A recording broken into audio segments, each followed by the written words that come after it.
हम धंधे पे तो नहीं आ जाएगा।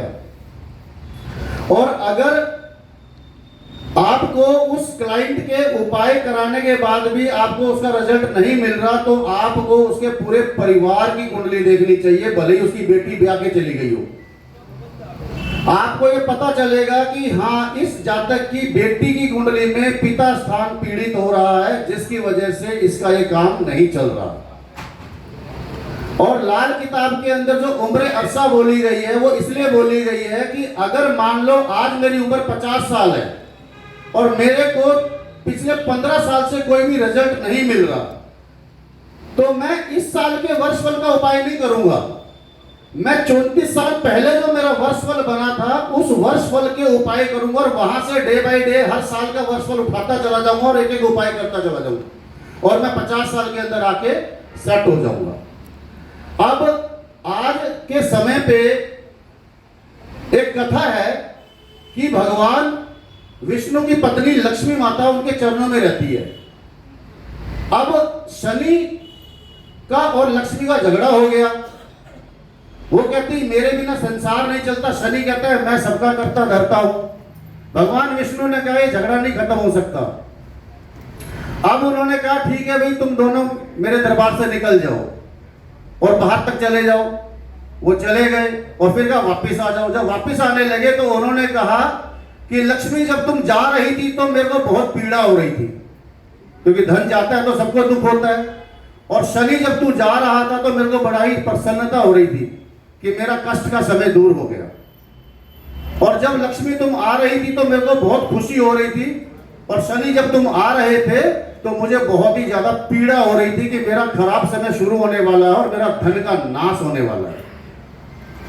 अब इसके बीच में इन दोनों के झगड़े को मिटाने के लिए, देखिए शनि की जब दशा महादशा 7.5 आती है ना, तो व्यक्ति हनुमान की पूजा करता है, सबकी पूजा करता है।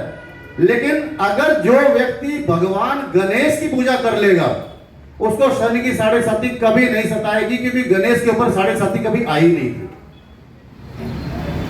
क्योंकि गणेश के ऊपर जब 7.5 आने लगी थी तो उसकी मां ने बोला था कि बेटा ये वही शनि है जिसकी वक्र दृष्टि से तेरी गर्दन कट गई थी। तो गणेश की पीठ में दरिद्रता है और शनि की आंखों में क्रूरता है। तब गणेश की पीठ थी और शनि की आंखें थी, तो गणेश ने कहा कि कल आना। उसने कल काले कोयले से लिख दिया दीवार पे, और शनि जाए, बोला जी मैं आ गया, बोला कल आना पढ़ लो। 7.5 साल बीत गए, गणेश ने अपनी दृष्टि घुमा दी, उसकी मंगल दृष्टि शनि में पड़ी, शनि की क्रूर दृष्टि मंगलता में बदल गई, और शनि ने कहा महाराज 7.5 साल बीत गए, अब मैं क्या करूंगा आके आपके पास। तो देखिए, जो भी धन का जब नाश होता है, धन का नाश ऐसे नहीं होता। अब धन को आप शुक्र भी बोल सकते हो, चंद्रमा भी बोल सकते हो, कुछ भी बोल लो, उसके अंदर हमारे राहु की प्रधानता बहुत ज्यादा रहती है। अब राहु जो है वो खाना नंबर 8, खाना नंबर 12, खाना नंबर 2, खाना नंबर 6 के अंदर इन्वॉल्वमेंट रहती है उसकी, वो इनबिल्टेड रहता है। और कहते हैं राहु जिसको तारे उसे कौन मारे, और राहु जिसे मारे उसे कौन तारे। तो वो समय 2027-28 में आने वाला है, जब शनि मेष में नीच का जाएगा और राहु कुंभ में रहेगा, तो राहु की चोट पड़ेगी शनि को। अब राहु ने कहा कि मेरे को शुक्र का नाश करना है, यानी इसका धन बर्बाद करवाना है। तो राहु सिर्फ एक सैटेलाइट है, अनविजिबल थॉट्स है जो नजर नहीं आते। राहु को ठहराने के लिए बुध चाहिए, तो खोपड़ी चाहिए। जब बुध ने, क्योंकि बुध की बलि का बकरा शुक्र है लाल किताब में, और राहु की भी बलि का बकरा शुक्र है। राहु चंद्रमा से ठंडा होता है और बुध चंद्रमा से दुश्मनी रखता है।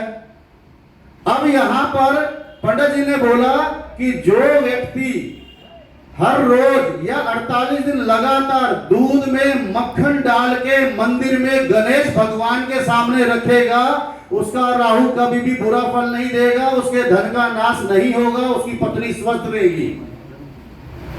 अब ये लाल किताब के अंदर लॉ आता है कि हम कौन धर्म स्थान पे जा सकता है, कौन धर्म स्थान पे नहीं जा सकता। अगर आपकी कुंडली के अनुसार आप धर्म स्थान पे जा सकते हो तो उसको मंदिर में पहुंचा दो, अगर धर्म स्थान पे नहीं जा सकते तो आप उसे किसी भी छोटी कन्या जो 6 साल की है उसको आप दे दीजिए, और आपका राहु बुध के घर में चला जाएगा, बुध उसको कंट्रोल कर लेगा, और धर्म स्थान बृहस्पति है। या फिर आप सफाई कर्मचारी जो होता है उसकी बेटी की शादी में जाके कन्यादान दे दो, आपका राहु वहां पे भी कंट्रोल हो जाएगा। नहीं तो जब राहु मारने पे आएगा तो वो कहीं का नहीं छोड़ेगा, वो खाल निकाल लेगा, खाल के अंदर जो बाल होते हैं ना उसको भी निकाल लेगा, और वो कहीं का नहीं छोड़ेगा। इसीलिए पंडित जी ने बोला कि शनि को छोड़ देगा, राहु कैसे छोड़ेगा। और आज आपको बताता हूं कि खाना नंबर 3 और खाना नंबर 8 की क्या रेमेडी होती है। जो व्यक्ति अर्थी को कंधा देता है उसका खाना नंबर 3 कभी भी खराब नहीं होता, और जो व्यक्ति शमशान घाट में जाके दान पुण्य या सेवा करता है वही एक स्थान ऐसा है जो सबके लिए खुला हुआ है, उसका कभी भी अनएक्सपेक्टेड प्रॉब्लम या धोखा चोट कलेश उसको कभी नहीं आएगी। इसी के साथ मैं अपनी वाणी को विराम देता हूं। धन्यवाद। भगवान सबका भला करे।